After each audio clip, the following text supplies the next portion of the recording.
Brought to you by DK Audio. What the Shadows Hide by M.J. Lee. Read by Dan Bottomley. Sunday, August 24th, 2008. Chapter 1. He knew he was near death. He'd seen his grandmother standing in the corner of the room, hiding in the shadows, beckoning him to join her, waving as she always did with her right hand, saying, "Come along, hurry up. Why are you always so late?" And then she had gone, vanished. He shook his head, trying to clear it. Was he seeing things, or was this all real?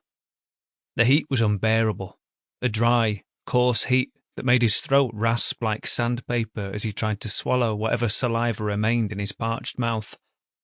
He tried to raise his head from the mattress laid over the wooden floor, but gave up when the effort became too much. Next to him, his sister lay, her hands clasped in front of her, as if in prayer. What had they done to deserve this? He inched his head towards her lips, listening for the sounds of life, but there were none.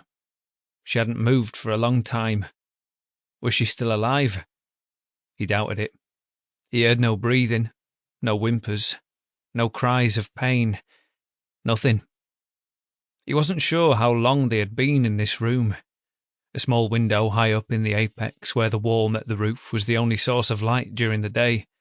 The candle had been used very quickly. Too quickly.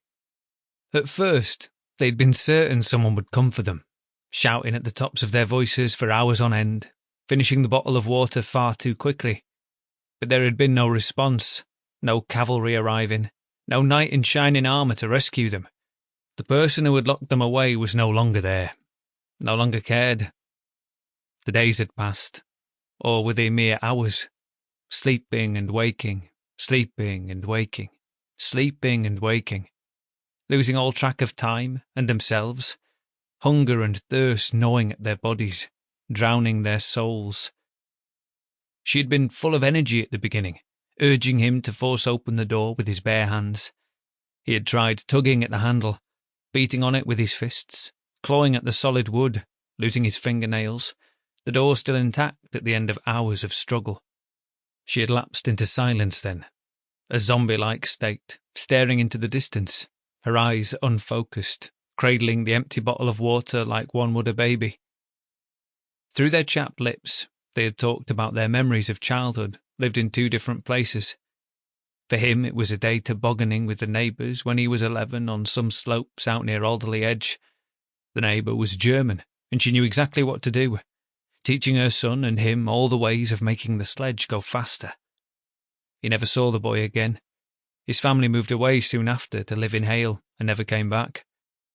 For her, it was a first kiss, a fevered, wet exchange of spit behind the bleachers at her school, the boy boasting to his friends later he'd had her. It had been embarrassing when his sister had decided she needed the toilet. He had turned his back when she used the bucket in the corner that had been provided. Nothing came, of course. There was nothing left to come. Later, after his sister had lain down, he had tried to scratch a message into the plaster with the cap of the water bottle. But his mind could not focus. His strength was diminished. He couldn't form any words, couldn't even work out what to write. After hours of effort, all he had to show were a few meaningless scratches, half-formed words, unformed ideas. Before she fell asleep, his sister had stared longingly at the empty bottle of liquid placed next to the feathers she had brought with her. A blue bottle had disturbed him when he was sleeping, buzzing around his head. Had it been incarcerated with them, the three locked away in their own version of hell? He had spent hours trying to catch it, but without luck. Each time he thought he had it, it would dart away, just out of reach. He could hear it now, as he lay there, his sister dying or dead next to him, buzzing up in the rafters, trying to find a way out. There was no exit.